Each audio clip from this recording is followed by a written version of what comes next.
Who would have thunk it?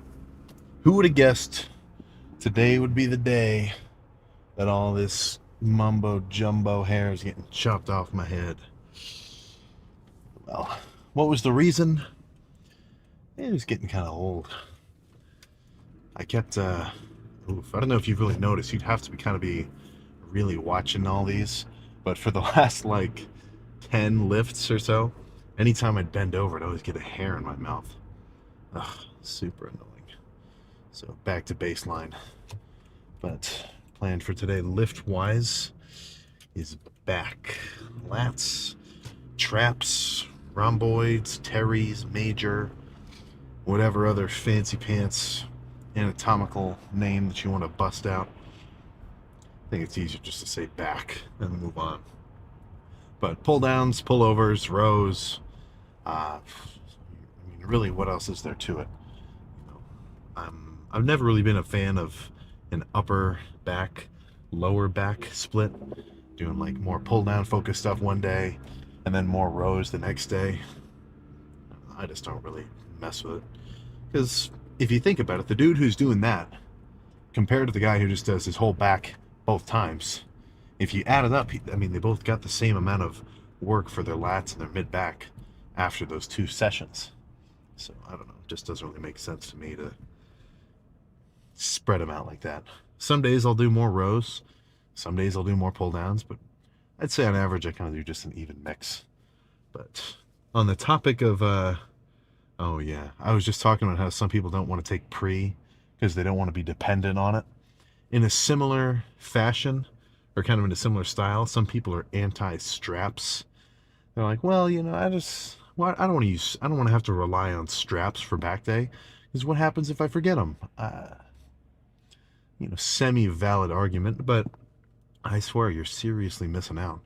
You know, the amount of bicep activation and forearm activation that I can cut out from a pull down or a row by way of, you know, using a pair of hostile lifting straps. I mean, it's pretty much, I won't say night and day. It's not absolutely insane, but it is a really big difference to the point where, I mean, I, I'll almost ask people why they aren't using straps if they're doing back. And I mean, I don't know, man. The amount that I'm going to be able to squeeze my lats manually rather than just sort of feel work being done with my upper arm, my biceps, and everything else up here. Really, I could not sympathize with a non-strap user. But I haven't been doing bent over barbell rows for a while. I don't know if I'm missing out too bad, honestly. I kind of feel like they're a very taxing movement to the point where, you know, just the amount of energy it takes to execute them, like a really good set. I'm not even talking about just like the fact that I'm going to be activating my glutes and my hamstrings and my lower back. You know, there's also bracing and, you know, breathing involved.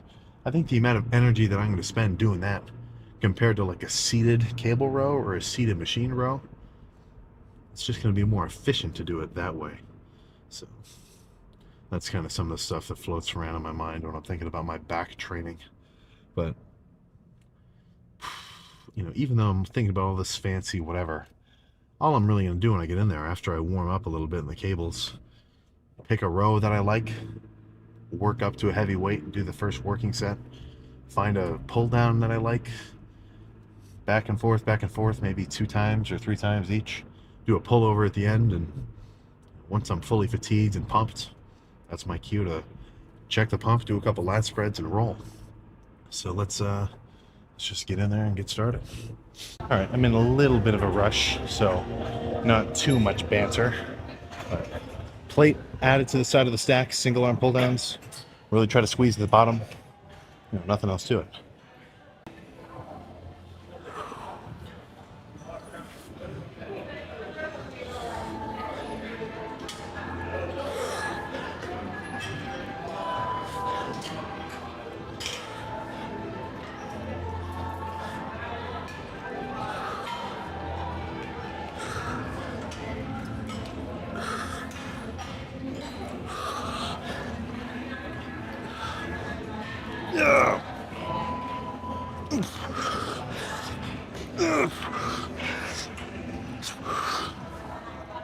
Okay.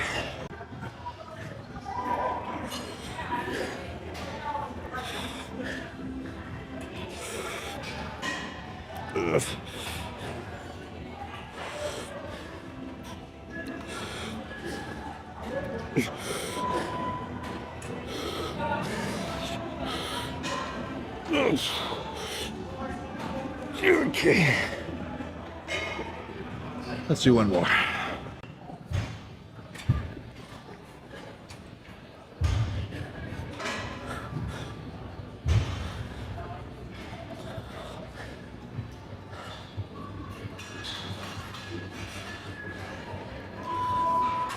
Ugh.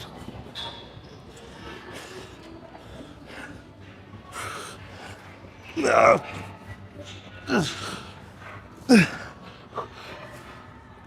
Okay.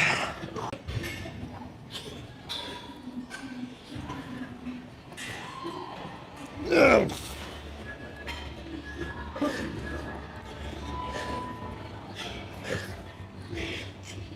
No. Okay. Huh. Let's pick a new movement. I need to kind of temper my ego because the stack on this machine is actually heavy to the point where, honestly, I think I'm only doing scrappy reps. So instead, a little bit lighter than the stack.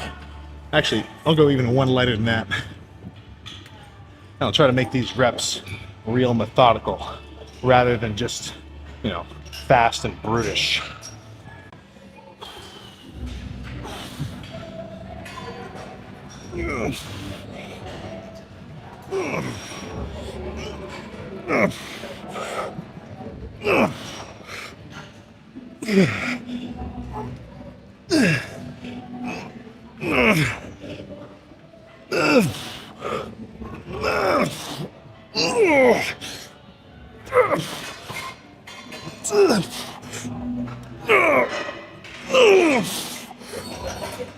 Okay.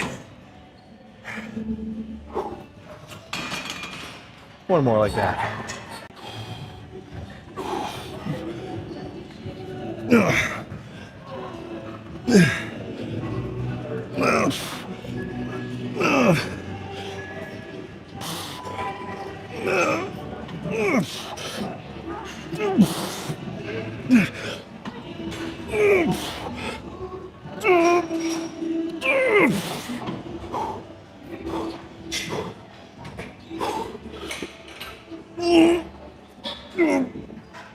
Okay. Okay. Let's do something lat focused next. I wish there was a way to add like a 45-pound plate to this stack. Unfortunately, that's proven impossible. But this will just end up being a lighter squeezing set. So I'm gonna try my damnedest, hold it at chin height for a second on the first few reps when I'm strong. And once I feel pretty fatigued where I can't get this low anymore, I'll start to let the form, I don't want to say break down, but let's just say loosen and, kind of force out some partials.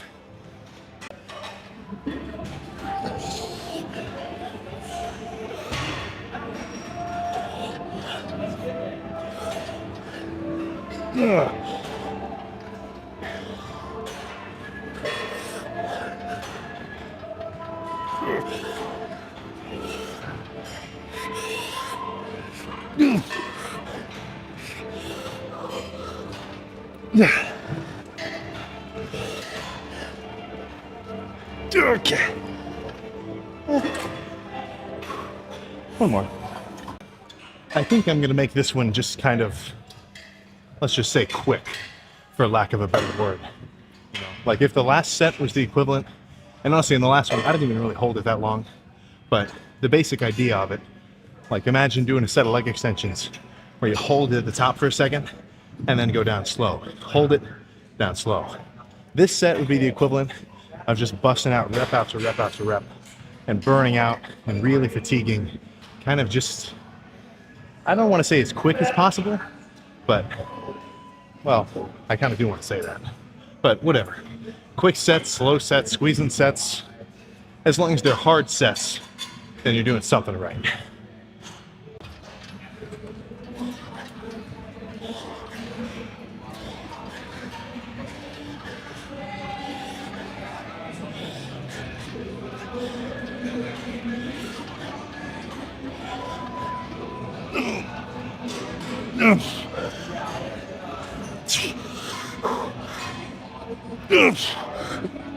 Okay. All right, let's I don't know what I want to do next. Let's think about it for a few seconds. This might be the finisher. Maybe not though, we'll have to see. But I like bent over rows, but I don't really love bent over dumbbell rows. I kind of feel like I always have a ton of like ab and side adductor, no, oblique work to like balance myself out since I'm kind of crooked. So something about doing it with a cable. For one thing, I just like the strength curve more. You can't build up so much momentum, so it's kind of more constant tension. But it just feels better. And in its basic premise, it's the same thing. So I think one, maybe two here, and that's probably it.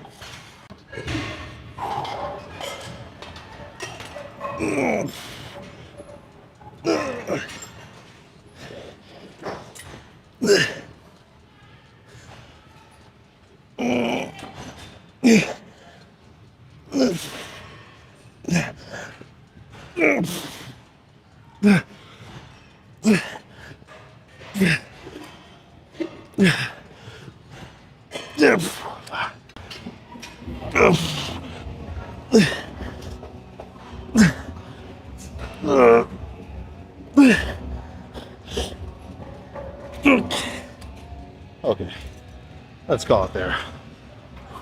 Back complete. There we go. All right, so let's see what, how many sets was that? 2 sets of single arm pull downs, 2 sets of machine rows, 2 sets of machine pull downs, 7 sets. That's about right. Just by kind of gauging off of what I end up doing, I usually float around 6 to 9.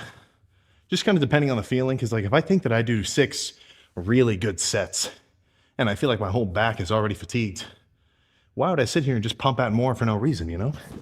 Like the point of the lift itself isn't an endurance test, right? It's not a test of how long you can endure, to quote Mr. Mentzer, right? It's just to stimulate growth and then roll. So if I feel like I did that in, what was that, 7 sets, then that's when I want to be done, you know?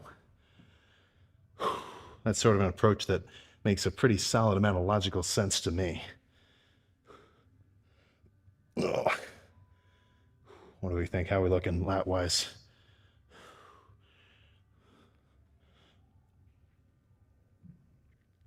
Oh my goodness. Not bad.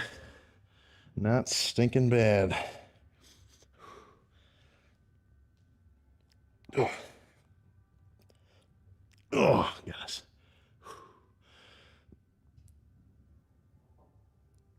Oh. Oh.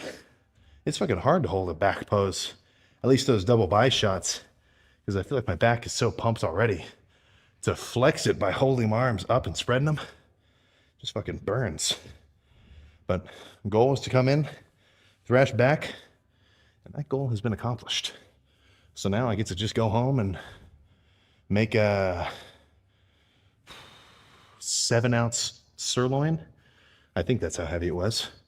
Have some bread, butter, maybe some mashed potatoes. Have a couple more meals after that. Then get in bed and have a nice long good night's rest. Well, that's pretty freaking cool.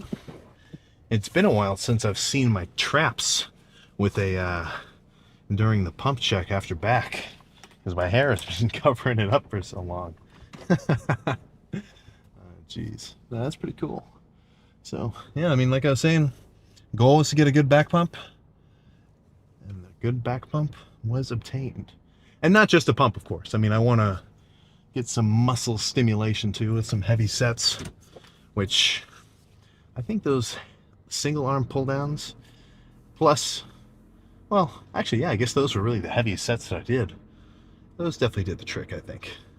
But honestly, I would prefer to get some seated cable rows in. I'd say seated cable rows with like, what is this guy doing? With, I don't even love the V-bar. You know, the one where your hands are like this, right together. That's not really my favorite. Doesn't really do it for me.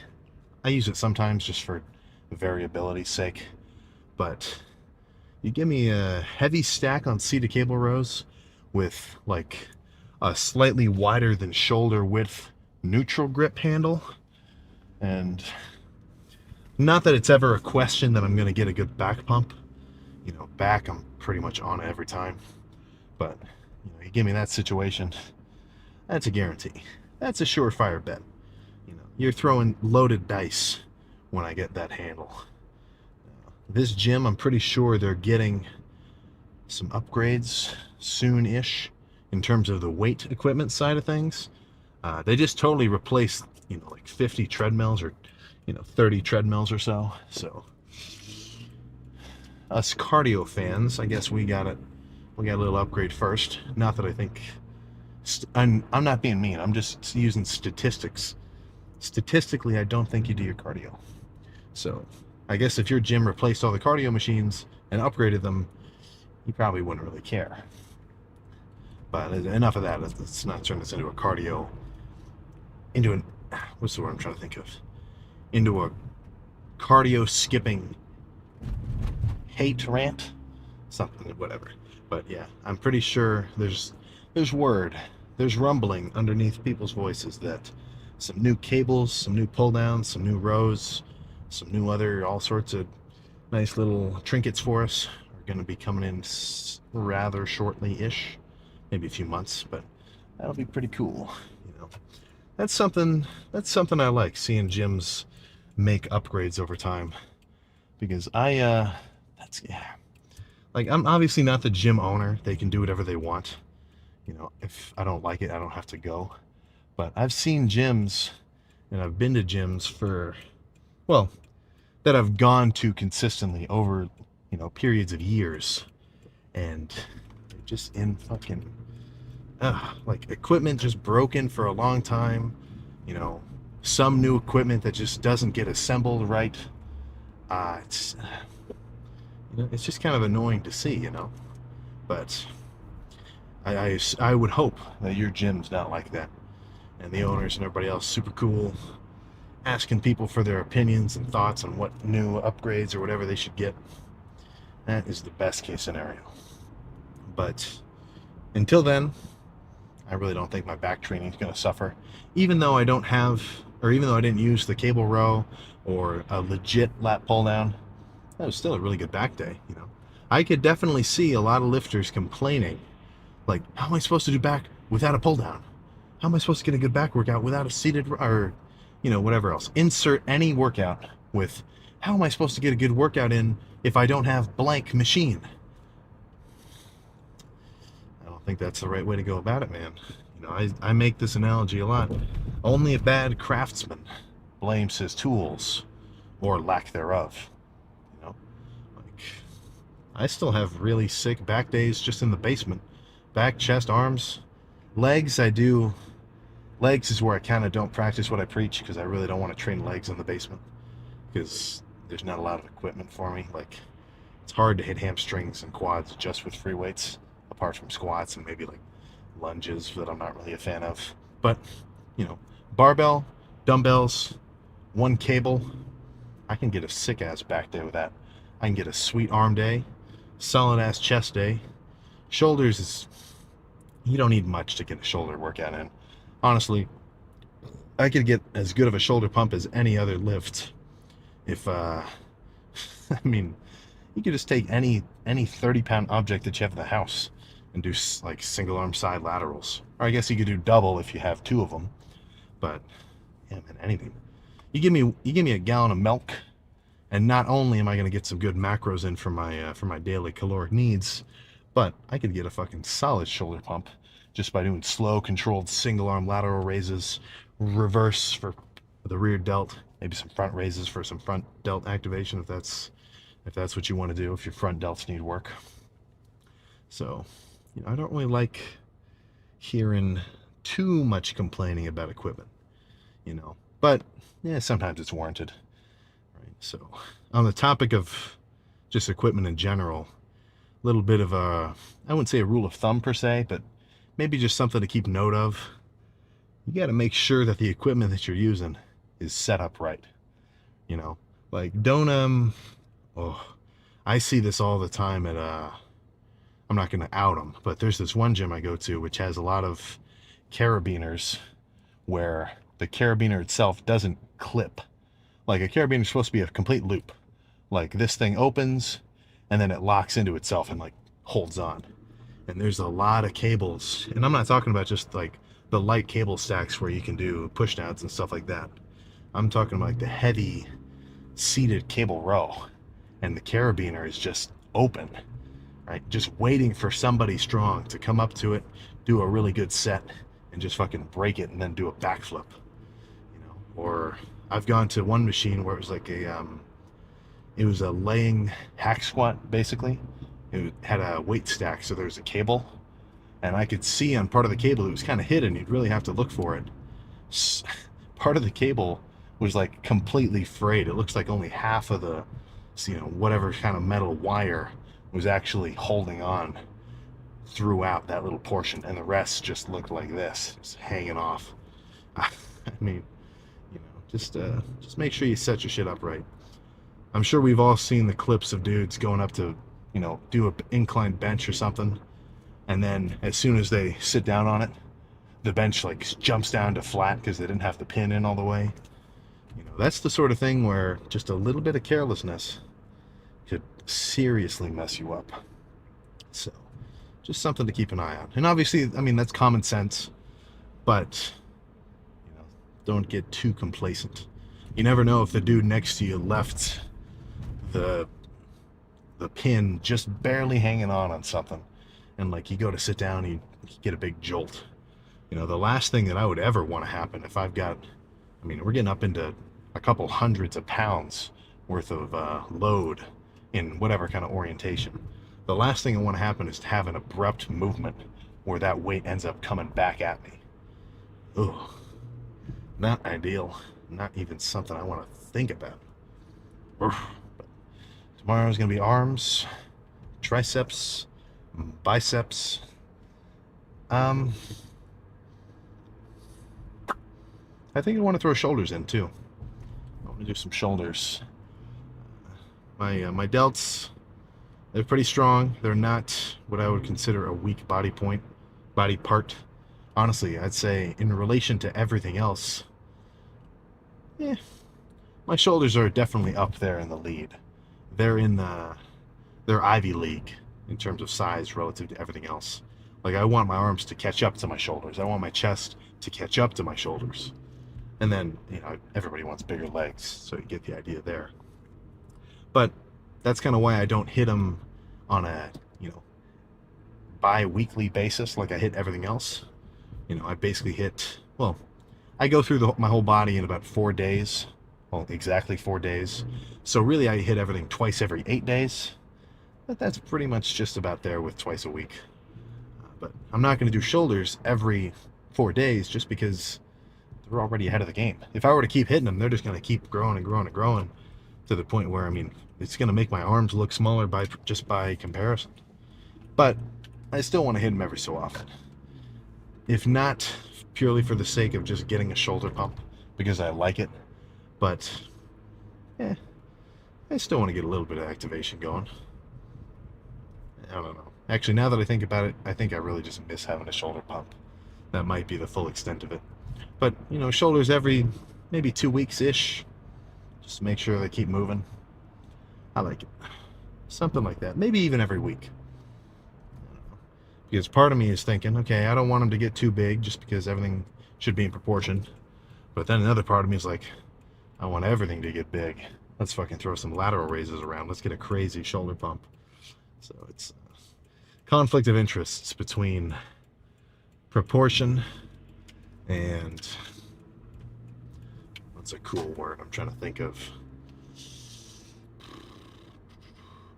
I was about to say distortion.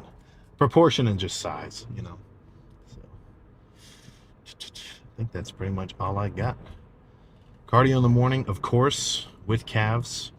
I've been doing instead of doing calves at the end of my lifts, I've just been kind of adding them at the end of the cardio. Just because sometimes, I mean, really all it is making me do that is usually I end up skipping calves if it's at the end of the lift. Because after a lift like that, you know, today's back day, I just want to get in the car, go home and eat. You know, I don't want to sit there and deal with anything else. So, yeah. That's all from me, man. That is all from me. So, I will catch you tomorrow.